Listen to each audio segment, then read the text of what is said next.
এই হলো আমার ফুয়েল কার্ড, এই হলো driving smart card, driving licence. আমি সব কিছু করছি। এখন আপনাদের সামনে আমি ওখানে যাব, যদি প্রশাসন তেল না দেয় আমি এটা ছিঁড়ে ফেলবো। স্টাডি করতে পারি না তেল নেওয়া। হ্যাঁ, প্রথম শ্রেণীর ফুয়েল কার্ড করা আমি। এটা কি প্রতিবাদ হিসেবে রাখছেন নাকি? না, আমি তো আসলে চাইছি যে মানুষ জানুক বুঝুক যে অনেক মানুষ আছে যে ফুয়েল কাট করতে গেলে কি কি লাগে সেটা জানে না কেউ।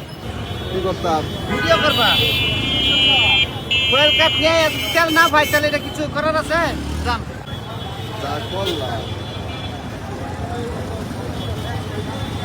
আমার এই উদ্যোগটা হলো কারণ একটাই, সেটা হলো দেশের সরকার যে আইন করবে আমাদের মতো সাধারণ জনগণ সেটা যেন আমরা ঠিকভাবে মেনে চলি। সেই কারণে আমার এই উদ্যোগ নেওয়া, সবাই যেন সরকারকে হেল্প করে, বুঝতে পারছেন?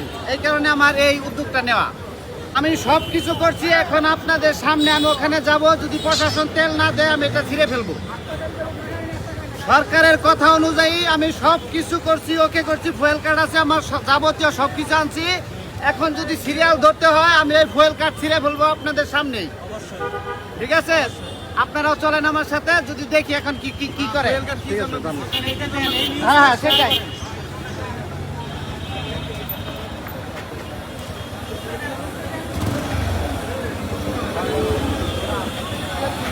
ভাই, ফুয়েল কার্ডের জন্য কি আলাদা লাইন আছে?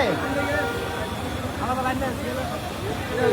ফুয়েল কার্ডের জন্য আলাদা আলাদা লাইন নাই? আমারও ফিল করা আছে, আমাদেরও আছে, লাইন নিয়ে আসছি। আমি তেল দিব না রে ভাই, সচেতনমূলক একটা ভিডিও করবা। না রে ভাই, আমি তেল নিব না তো। আমি আসছি মানে সচেতনমূলক একটা করার জন্য, যে আমরা সব কিছু ওকে করে নিয়ে আসছি। তেল মাত্রে গেলে তেল দিচ্ছি। আমি আজকে তেল ভরতে আসছি, আমার সমস্ত ডকুমেন্টস নিয়ে আসছি। সরকারের যেই সব নির্দেশনা আছে সেই নির্দেশনা অনুযায়ী আমি আমার কার্যকলাপ শুরু করছি। এটা হলো আমার ব্যক্তিগতভাবে, সরকার যেই আসুক তা সরকারের প্রতি আমাদের সাধারণ মানুষের একটা যে ভালোবাসা, সরকারের সমস্ত কথা আমাদের মেনে চলা, এটাই আমার থেকে আমি সবাইকে মানে পরিষ্কার করে দিলাম। এই কারণে আমি এইগুলা সব নিয়ে আসছি। এই হলো আমার ফুয়েল কার্ড, এই হলো driving smart card, driving licence, এটা হলো ট্যাক্স টোকেন, এটা হলো আমার ড্রাইভিং লাইসেন্স, এটা হলো এনআইডি কার্ড।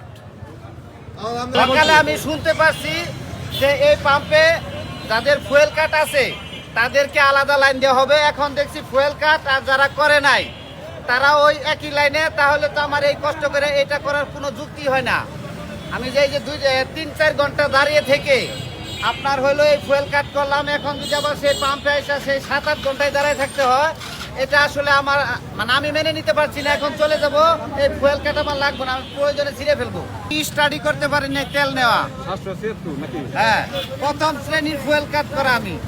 আদারল্যান্ড 24, মাতৃভূমি, বিশ্ব সংবাদ 24 ঘন্টা।